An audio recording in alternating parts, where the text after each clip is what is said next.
Şu an elektrik yok. Elektrik yok da daha sonra uyabilirsen. Tamam, başın üstüne. Orayı. Yine öncelikle şunu belirtmek isterim. Bu kış günlerinde özellikle yeri geldiğinde havanın özellikle soğuk günlerinin eksi dereceler düşürdüğü bir dönemde elektrik kesintileri gerçekten bağlı olarak bir de otomatikmen doğalgaz kesintilere neden oluyor. Bundan dolayı hem insanımız ısınamıyor hem de elektriksiz kalıyor. Yani şunu belirtmek lazım. Şimdi malum bir pandemi sürecindeyiz. Pandemide özellikle bu aylarda temizliğin daha çok kullandığı, özellikle suyun daha çok kullandığı. Malumunuz da geçen günlerde Gazki'nin bir açıklaması vardı. Elektriğe bağlı olarak bizim de suların kesildiğinden bir kamuoyuna bir açıklama yapmıştı.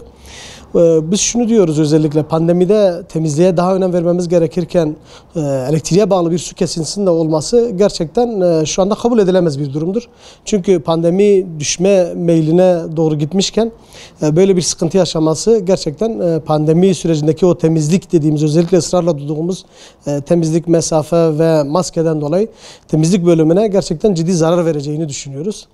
Bununla beraber elektrik özellikle önemlidir. Mesela geçen gün bir tanışın özellikle bana bildirdiği habere göre şunu söylüyor, diyor benim kendi arazimin içinde, arsamın içinde yaptığım binanın içinde benim elektriğim yoktur. İnsanlar oturmaya başlamış, vatandaş oturmaya başlamış.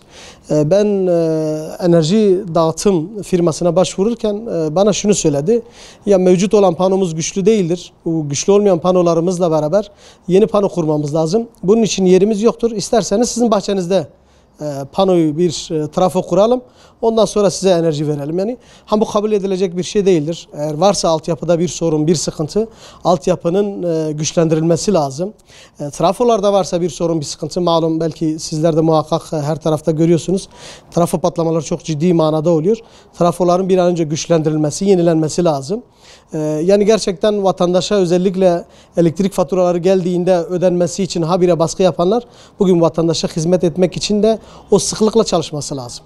Yani muhakkak üreticilerden bu tarz şikayetler geliyor. Özellikle şunu dile getiriyorlar. Diyorlar ki bizler zaten pandemi sürecinden ciddi bir ekonomik sıkıntı yaşıyoruz. Halk olarak genel anlamda yaşıyoruz. Şimdi buna dayalı bir de üretim olmadığı zaman ne olacak? İster istemez ekonomik sıkıntı daha da ciddi bir hale gelmiş olacak. Bunun yanında gelen şikayetlerden özellikle şunlardan bir tanesi, özellikle öğrencilerimizin geçen aylarda final olma hesabıyla sürekli elektrik kesintilerden dolayı kendi internet üzerinden yaptığı derslerini veremediğini, bu sıkıntıları çok dile getirdiler. Yani bunun mağduriyetini tamamıyla vatandaşa yansıyor. Bununla alakalı biz özellikle yetkililere şunu sesleniyoruz. Bu konuda eksiğimiz ne varsa bu eksikliğin bir an önce yerine getirilmesi lazım. Yoksa sanayicimiz de, esnafımız da, öğrencimiz de mağdur oluyor. Hepimiz beraber mağdur oluyoruz. Biz de temennimiz bir an önce bu mağduriyetin giderilmesidir. Şimdi yer yer gelen bize bilgilere göre mahalle mahalle değişiyor. Bazı bölgelerde 1 saat, bazı bölgelerde 3 saat, bazı bölgelerde 12 saate kadar elektriğin kesintiğini söyleniyor. Bundan dolayı da bizler de takip ediyoruz. Bu kesintilerin uzamasıyla kış günlerinde gerçekten vatandaş çok ciddi sıkıntılar çekiyor. Bu devirde özellikle 21. yüzyılda artık elektrik kesintileriyle, su kesintileriyle konuşmamamız gereken bir şeydeyiz. Hem de yani gerçekten büyük şehir olan bir şehirdeyiz. Bu konuyu artık rafa kaldırıp gerçekten insanımızın, vatandaşımızın ihtiyacı olan ne varsa onları yapmak lazım. Yani miladi geçmiş olan defterleri kapatıp artık rafa kaldırmamız lazım. Elektrik de bunlardan bir tanesidir.